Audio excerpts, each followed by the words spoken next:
The training station's alarm pierced through the artificial atmosphere of Outpost Kepler 442, but Emma barely heard it over the roar of flames consuming the eastern wing. Her lungs burned with each breath, the acrid smoke of melting plasteel and burning oxygen converters, creating a toxic cocktail that would kill her long before the fire reached her position. The evacuation pods are this way. Michael's voice crackled through her damaged comlink, distorted by interference from the cascading system failures. She ignored him. 3 bodies lay sprawled across the corridor ahead, their training uniforms already singed at the edges. Cadets, barely 18 standard years old.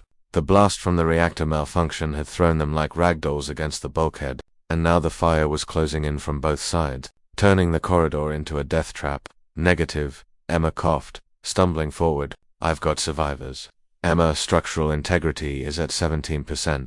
The whole section is going to decompress in less than 3 minutes. 3 minutes. Emma reached the first cadet, a young woman with burns across her face, unconscious but breathing. The human body, Emma had learned in her xenobiology courses, was simultaneously fragile and remarkably resilient. These kids could survive if she could.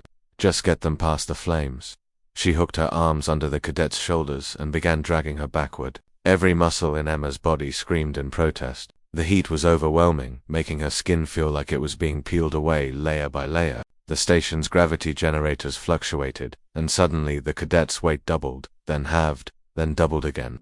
Emma. Michael's voice was desperate now. Please, I can't lose you too. The first cadet was past the initial wall of flames. 2 more to go. Emma's vision swam, black spots dancing at the edges. She'd read somewhere that humans could push past their body's natural limiters in extreme situations, that adrenaline could make them capable of superhuman feats. She'd always dismissed it as propaganda, the kind of Earth-centric mythology that got repeated in bars and barracks. She hoped it was true. The second cadet was male, heavier, his leg twisted at an unnatural angle. Emma grabbed his uniform collar and pulled, her boots scraping against the deck plating as she hauled him inch by agonizing inch. The flames licked at her arms, and she smelled her own hair burning. The pain was becoming abstract now, something happening to someone else's body. Structural integrity at 9%, the automated voice announced calmly, as if discussing the weather. Through the smoke, Emma saw Michael's silhouette in the emergency lighting of the safe corridor. He'd come back for her, the idiot.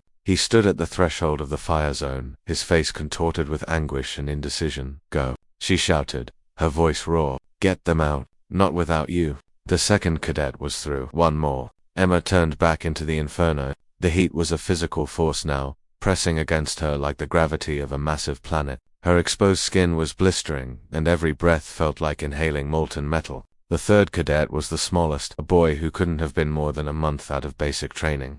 Emma's legs gave out. She collapsed to her knees, her strength finally depleted. The human body had limits after all. Physics didn't care about willpower or determination. She'd saved 2. That would have to be enough. Then she felt hands on her shoulders. Michael had entered the kill zone. Together, he said simply, his face already reddening from the heat. We do this together. With Michael supporting her, Emma found reserves she didn't know existed. They each took one of the boy's arms and dragged him toward safety. The corridor groaned ominously, metal shrieking as structural supports failed. The flames seemed to reach for them with hungry fingers. 3.2, the automated voice counted.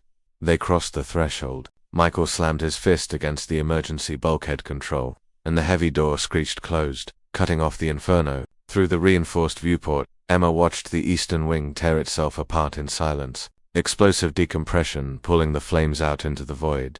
Then everything went black. Emma woke to the antiseptic smell of a medical bay and the gentle hum of regeneration fields working on her burns. Her body felt distant, wrapped in the comfortable numbness of high-grade painkillers. Slowly, awareness returned. She was on a ship. The steady thrum of FTL engines was unmistakable. Michael sat beside her bed, his own arms wrapped in dermal regenerators. His face broke into a relieved smile when he saw her eyes open. Hey hero, he said softly. The cadets. Her voice was a rasp. All 3 survived. You got them out with seconds to spare. He paused, seeming to search for words. Emma, there's something you need to know. The whole thing was recorded on the station's emergency systems. The footage went viral across the entire Sol system. Emma tried to process this. Viral. Michael activated a hot newsfeed scrolled past, all showing the same grainy footage of a figure hauling bodies through an inferno. Headlines blazed. Human cadet defies impossible odds. The Kepler 442 Angel. When humanity refuses to yield. The Galactic Council released a statement. Michael continued. 23 different species have studied the footage. Those Rathi calculate you are operating under conditions that should have killed you 4 times over. The Velcrons are calling it impossible. The Cathari want to know what combat drugs we're using. He laughed, a sound mixed with awe and disbelief. We're not. It's just ... us. Just humans being human.